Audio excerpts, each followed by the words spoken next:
السلام علیکم، میں ہوں خالد سعید اور آپ دیکھ رہے ہیں میرا چینل رباط ٹی وی۔ ناظرین کرام، علامہ اقبال رحمۃ اللہ علیہ نے کہا تھا، سبق ملا ہے یہ معراج مصطفیٰ سے مجھے کہ عالم بشریت کی زد میں ہے گردوں۔ یقیناً معراج مصطفیٰ صلی اللہ علیہ وسلم نبی رحمت نور مجسم شفیع معظم کا عظیم معجزہ ہے۔ یہ وہ معجزہ ہے جس نے پوری کائنات کو تسخیر کرنے کا ایک سراغ دیا۔ انسان نے آگے چل کر تحقیق و جستجو کے بند دروازوں کو کھولا اور آج انسان خلاؤں کی پرواز میں مصروف ہے۔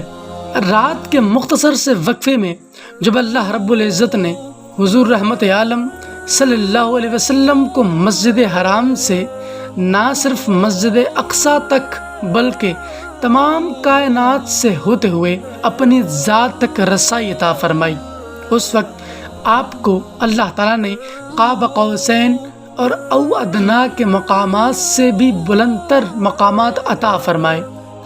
آپ مدتوں وہاں قیام پذیر رہے، لیکن زمین کی قلیل مدتی ساعت کی بدولت آپ دوبارہ زمین پر واپس لوٹ آئے۔ معراج رسول کریم قرآن پاک اور مستند صحیح حدیث سے ثابت ہے۔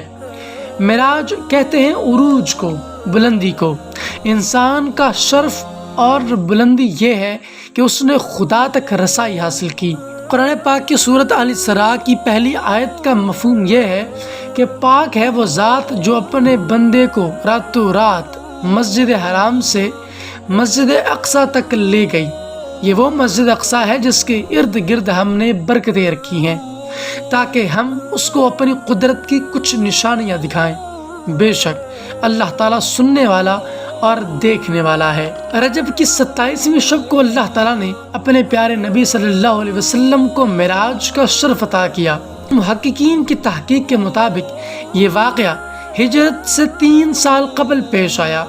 بخاری شریف کی ایک بہت لمبی روایت اس کے بارے میں موجود ہے، جس کی تفصیل کچھ یوں ہے کہ ایک دن کفار نے آپ صلی اللہ علیہ وسلم کو بہت تنگ کیا اور تبلیغ میں بہت رکاوٹیں کھڑی کر دیں، تو آپ صلی اللہ علیہ وسلم اپنی چچا زاد بہن ام ہانی کے گھر تشریف لے گئے اور وہاں آرام فرمانے لگے۔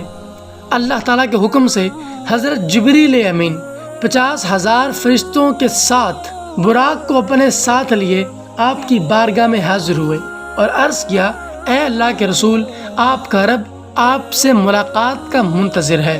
چنانچہ سوئے عرش سفر کی تیاریاں شروع ہوئیں۔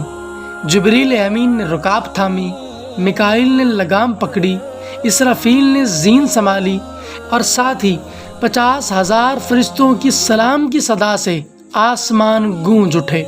اس مختصر سے وقت میں آپ نے جنت اور جہنم کا دورہ کیا، آپ نے خدا کا دیدار کیا، آپ نے تمام انبیاء کرام علیہ السلام کی امامت فرمائی، اور اسی شب میں ہم مسلمانوں پر 5 نمازیں فرض کی گئیں۔ ناظرین کرام، معراج ہم مسلمانوں کے عقیدے کے مطابق حضور اکرم صلی اللہ علیہ وسلم کا عظیم معجزہ تھا۔ کیا اس کی کوئی سائنسی توجیہ پیش کی جا سکتی ہے؟ سائنس معراج کے بارے میں کیا کہتی ہے؟ یہ بہت اہم سوال ہے۔ آج جیسا کہ ہم جدید دور میں رہتے ہیں اور سائنس نے بہت زیادہ ترقی کر لی ہے، تو ہمیں یہ معلوم ہونا چاہیے کہ معراج کے پیچھے کون سی سائنس کار فرما ہے۔ معراج کی صحیح وضاحت آئنسٹائن کی تھیوری آف ریلیٹیوٹی کرتی ہے۔ ایک شخص کا خلا کا وقفہ ایک دوسرے شخص کی نسبت بہت کم ہوتا ہے اور وقت مختلف رفتاروں پر سفر کرتا ہے۔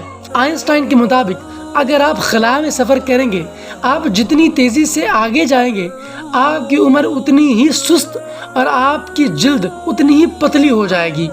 روزمرہ کے حالات کے مطابق ایسا عام طور پر نہیں ہوتا، کیونکہ ہم زمین پر موجود ہیں اور زمین پر روشنی کی رفتار اور انسانی جسم کے چلنے کی رفتار بھی اور طرح کی ہے، جبکہ خلا میں یہ رفتار بالکل الگ طرح سے عمل کرتی ہے۔ ناظرین کرام، کوانٹم فزکس ایک ایسی تھیوری ہے جس کے اندر الہیات یعنی مذہب اور سائنس دونوں ایک جگہ پر آ کے اکٹھے ہو جاتے ہیں۔ حدیث پاک کے اندر جو لفظ استعمال ہوا وہ تھا براق۔